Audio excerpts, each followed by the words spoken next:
paling minimal, paling kada Allah mengawasi kita, tahu, nang luar dalam tahu Allah melihat, dan semua adalah hak milik Allah, bukan kita ampunnya. Jadi tadi suratul Ikhlas hak milik Allah, suaranya kita ampuninya, kepunyaannya. Nah, hurufnya kepunyaannya, kau membacanya pun kepunyaannya, tubuh kita kepunyaannya, kakawaan kita membaca, kelemahan kita, kekuatan kita kepunyaannya, tubuh kita pun kepunyaannya. Nah itu. Jadi kita tafakur sya'ah, kendalikan kepada Allah segalanya, baru kita mengamal tadi, supaya kita gabung ma'rifat dengan syariat. Nah, amun kita aja kan baca syirik khofi kena. Nah, orang setiap amalan syirik pada Tuhan terima lah. Nah, ada sebuah ungkapan yang sangat mengesankan dari seorang ulama sufi. Nah, ujar ulama sufi, nah, kalau hati kita ini benar, kata kotor kita bersih tadi, rajinnya beramal ibadah, nang sunat digawinya, nang wajib digawinya, nang uyuh-uyuh, nang kaya tarekat. Nah, itu banyak orang sufi yang punya amalan-amalan zikir, ada nang 1000, salawat ada nang 1000, terus dikerjakannya. Baca Quran minimal selembar sehari, kalau perlu sejuz sehari, sebulan sahatam kan itu. Itu paling hendak boring tadi sahatam juga, tapi nilai pahalanya lah. Nah, jadi hati kita harus hati kita benar dulu. Hati benar itu kejujuran hati. Nah, ada sebuah ungkapan yang sangat mengesankan dari seorang ulama sufi negeri Jepang yang bernama Sahiqo Murata, orang tasawuf sufi orang Jepang. Beliau berkata, barang siapa ingin memerintah suatu negeri, maka harus bisa menata dan mengatur keluarganya secara benar. Harus dapat pula mengatur dirinya sendiri secara benar. Serta barang siapa ingin mengatur dirinya secara benar, maka lebih dahulu harus membuat hatinya menjadi benar. Apa hatinya yang benar? Hati benar itu berbuat lillahi ta'ala, karena Allah semata-mata. Arti karena Allah itu kita kadang mampu mengamalkan sesuatu amalan terkecuali atas bantuan dan pertolongan Allah. Jadi pertolongan Allah tadi yang kau baca tadi. Nah, itu namun kita nang tahu ilmunya, kita nang kau baca, berarti hatinya kadada Allahnya di hati, kadada lillahnya. Jadi kalau karena Allah itu semua hanya Allah aja nang kawa berbuat atas pertolongan lawan kita, dan kita mengharapkan ridho daripada apa yang kita amalkan kepada Allah. Nah itu. Jadi hati kita dulu kita tata. Hati kita harus benar. Hanya kita menata anak bini, ini pun hidayah Allah juga. Mun kada petunjuk Allah, nang kaya bini Nabi Nuh. Nah, sudah ribuan tahun berdakwah memadahi bini. Kamu jangan ini istriku. Nah, lah, jangan sampai mengerjakan haram. Kada iman bini sidin, tapi Nabi Nuh sabar karena beliau sudah mengatur, sudah membersihkan hati sidin, sudah menata anak buah sidin. Tapi Tuhan kada memberikan petunjuk, ada salah sidin lagi. Amun kita kada menata, nah maka berarti kita tanggung jawab di hadapan Allah. Jadi orang-orang yang hatinya benar itu mengatur rumah tangganya, memadahi, sudah jadi pada kada salah kita. Anaknya semua seperti Kanaan dan yang lainnya kada beriman dengan Nabi Nuh. 1000 tahun berdakwah sidin. Jadi apalagi kayak kita nih kada nabi lah, sudah jua dipadahi bini tetap menggawin haram-haram itu kada salah kita lagi. Nah, karena apa? Karena hatinya itu kadada sinar, kadada bersih, kada kawan masuk akhirat, kada kawan masuk, kadada Allahnya di hatinya, kadada lillahnya. Nah, lalu jak atau agama tuh apa? Made kayak nama aja. Nah, banyak kalau tahu aja diharam, tahu diharam, tahu dihalal. Tapi kenapa mudah magawe? Gara-gara hatinya rigat. Kada kawan masuk. Abaikan tadi Allah kada kawan di situ. Tapi kalau nurullah cahaya Allah masuk di hatinya, sekali gini pada tunduknya. Jadi kita orang arifin harus sabar. Nah, jangan kita nang merasa kurang mendidik atau lebih, itu sudah anugerah Allah, ketentuan Allah-nya, sabar. Yang penting kita sudah menata keluarga kita kan kayak itu. Nah, jadi kada urusan kita lagi karena di akhir kita tuntutnya. Kenapa jadi masuk neraka? Laki ulun kada mamadehi kada manata ulun. Ulun kada akan masuk neraka, amun kada laki ulun juga masuk. Nah, kapalang Allah. Nah, nangaran bini itu wajib kita padahi. Melawan kakada kayaknya. Tapi kalau ada akhirat masuk di hatinya, nur cahaya bersih batinnya, insya Allah maunya menurut. Bilang ada Nabi Nuh tak kayak apa lagi, Nabi Rasul pulang. Nah, sabar ya kita. Tapi sudahkah kita melajari ma'rifat? Sudahkah kita melajari syariat? Lawan istri kita nang sunatnya nang ringan-ringannya lajari juga amalan nang kayak hendak kuring tadi. Sampai berat-beratnya, arti berat-beratnya tuh sembahyang nang tengah malam, sembahyang subuh bangun, uyuh awak. Nah, kemudian bagawi pas sampai waktu alang tanggung tetapnya menutup toko dan ampih bagawi itu kan berat-berat digawinya Tuhan.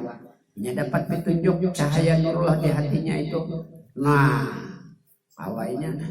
Nah, jadi kita harus kalau membaca diri kita, apakah kita ini mendapat anugerah hidayah dari Allah, apakah hati kita ini ada sudah nurullah cahaya di dalam batin kita untuk berbuat taat, untuk mati. Kalau kita membaca, maulah kata kau membaca diri. Bila kau membaca, kalau kita tahu nang menggoda kita, nang menyuruh kita ini kada siapa-siapa. Berarti nomor 1 nafsu, nomor 2 setan, ya kada.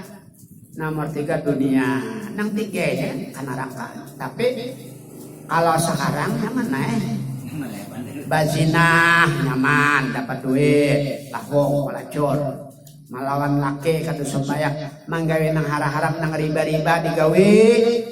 Ada apa kalau pang makan nang riba tuh bangkak pot kada. Kadang-kadang dilanjur Allah disehatakan macam dirojok. Nah, sadar kada ya di Tuhannya diuji. Nah, kada mau juga berarti itu langsung. Kenanya bila hendak mati kan hanya menyesalnya. Tapi menyesal badudi kada baguna, menyesal badahulu itu adalah pendapatan. Nah, oleh karena itu kita mencari laki, mencari yang bisa memimpin hati kita dan menata kita supaya selamat dunia akhirat. Tapi kadangkala dapat laki yang bisa memimpin, tapi kita pulang dimasuk ke setan bini tadi. Keluarga kada mau maasi juanya. Sembahyang nak, mengaji nak, atau dia bungkuk. Kada mau juanya. Kada kawai dah, muyak madahe. Cuma kada boleh kita benci, kada boleh putus asa bagamatan. Kada maunya terserah. Nah itu kita ngarannya melakukan latihan spiritual sampai mati, jangan putus asa. Nah, itu.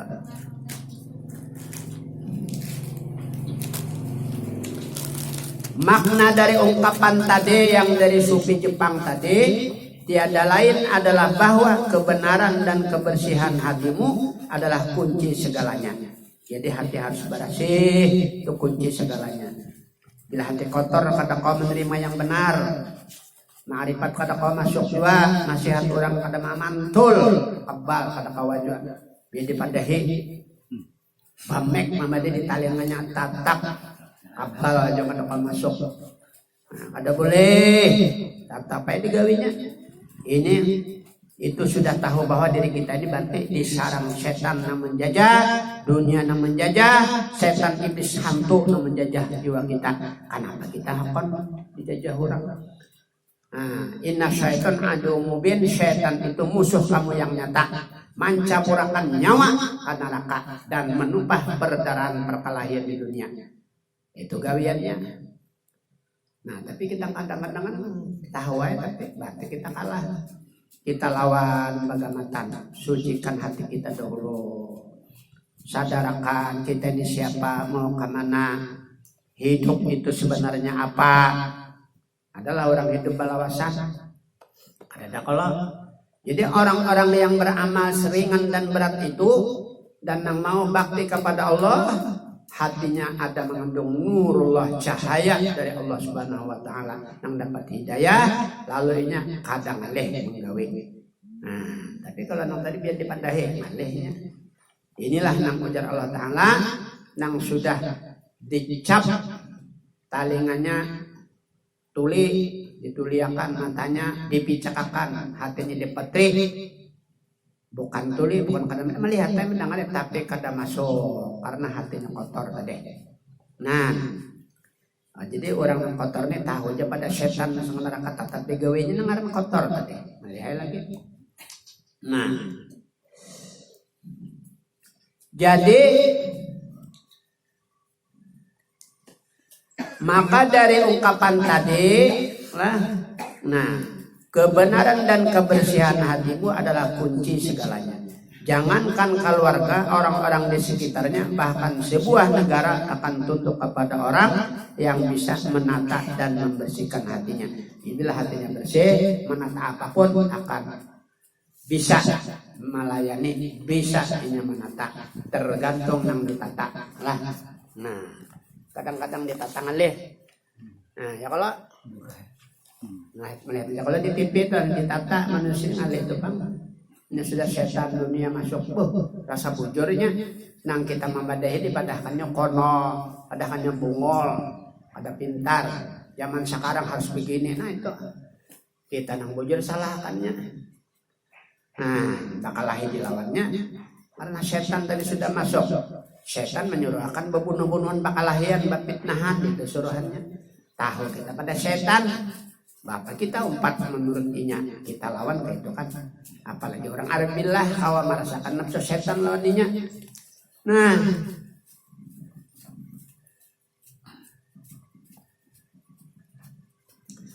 jadi harus kita bunuh hawa nafsu kita. Hawa nafsu yang baik atau yang mulia bisa membawa manusia ke arah kebaikan dan jalan yang diridainya, dan hawa nafsu yang jahat dapat membawa manusia ke arah kejahatan dan sesuatu yang dimurkainya Allah.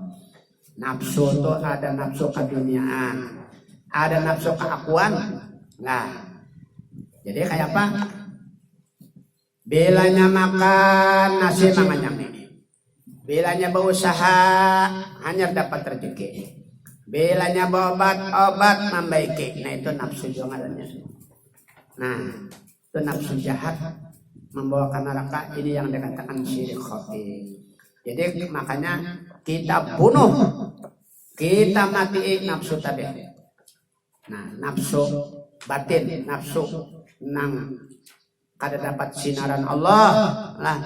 Lalu sembahyang rasainya, melihat rasainya, duit rasa ampun inya, hidup rasa inya, tuha ampun inya, anu merasa ngihinya, sugih rasa ampun inya.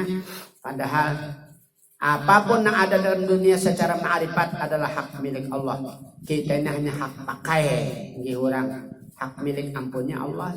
Kapan inya mengambil kan pada kala kita mahamu-hamu. Jadi mata hak milik Allah, lihatnya hak milik Allah. Berarti gawiannya di mata dan yang lain-lainnya. Nah, aku melihatkan nikam, kan itu ma'rifatnya. Aku mendengarkan nikam. Kalau Tuhan mendengarkan dan melihatkan ma'rifatnya, lihat siapa tuh? Nah, jadi dia orang tauhid pertolongan Allah. Berarti kita katakan melihatkan kayak itu. Jadi bila melihat dilihatkan Allah, bila mendengar didengarkan Allah, bila begawi dapat rezeki dari Allah, dapat duit dari Allah, bukan dari siapa-siapa, hakikat hati kita. Nah, jadi secara singkat kudrat iradat Allah meliputi kepada alam semesta termasuk kita. Melihat dan mendengar dan sebagainya bagaimana dan berusaha atas kekuasaan dan kehendak Allah Subhanahu wa taala. Nah, ini sudah hebat ma'rifat. Kau tahu kita melihat, tapi melihat ini dengan mata hati kita. Nah, usolli fardhu zuhri arba'a raka'atin mustaqbilal qiblati adaan lillahi ta'ala. Arti lillah itu lillah karena Allah, minallah daripada Allah, billah dari Allah. Nah, berarti sembahyang itu kalau lillahi ta'ala, inna sholati wa nusuki wa mahyaya wa mamati lillah. Inna sholati wa nusuki, sembahyangku, ibadahku, hidupku dan matiku, gawian apapun adalah dari engkau maksudnya. Jadi kau bertakbir dari Allah, kau sujud dari Allah bukan dari kita. Nah, sujud dari Allah. Nah, karena kekuasaannya yang berlaku di situ tadi kita kesadarannya. Jadi kita ini kesandaran Allah seperti wayang kulit tasarah dalam modelnya. Jadi dalam itu modelnya tuh Allah Ta'ala. Nah, wayangnya kita makhluk. Jadi samalan pen ini, pen ini sandaran ngarannya. Lalu ulun menulis waw, alif, mim. Siapa nama mulah waw alif mim nih? Pen lah. Jadi nama ulah huruf tadi ulun. Cuma pen ini kasandaran ulun ulah. Nah, jadi kasandaran Allah kita ini nah dilihatkannya, dibukakannya harus ada kita tuh mulai takbir sampai salam. Itulah perasaan kita lawan Allah Ta'ala. Ada kita yang begawi ditolong dengan kudrat iradatnya sehingga kita kawa membaca macam-macam dalam sembahyang. Nah, itu lillahi ta'ala ngarannya. Mun kita di dalamnya kadada Allahnya, ada cahaya Allah di hati, ada ilmunya. Nah, itu yang dikatakan syirik khofi. Karena Tuhan terima ibadah kita. Makanya wajib mengaji, jangan merasakan. Syariat wajib dikaji, tauhid wajib, tasawuf wajib ya kayak tadi. Lamun kadang mengaji tasawuf kayak ini tadi nah. Mulai zaman Walanda sampai merdeka sekarang ini nyata sampai di hatinya bagawinya dapat duit, makan obat-obat yang penyakit, makan nasi makan nyange, sembahyang inya nang kawan pasti sudah kayak itu yang ada ilmunya. Padahal kita kada berdaya berupaya la haula wala quwata illa billah. Nang kau sembahyang itu dari Allah, artinya pertolongan Allah, berarti kan ada kita. Nah, ini orang pada tahan ke arti hak milik Allah. Nah, ini harap dah ma'rifat lah. Ini ngarannya iman. Jadi mudah-mudahan babakan pertama ini kita akan bisa mengamalkan maupun tadi amaliyah ringan dan seterusnya, dan ma'rifatnya kayak tadi dalam melaksanakan ibadah, hidup, mati dan sebagainya adalah lillahi ta'ala dari Allah. Nah, jadi mudah-mudahan kita dapat anugerah hidayah dari Allah sehingga dapat memahami dan mengamalkan. Amin amin ya Allah ya rabbal alamin. Wa sallallahu ala sayyidina Muhammadin wa ala alihi wasallam. Walhamdulillahi rabbil alamin. Al-Fatihah.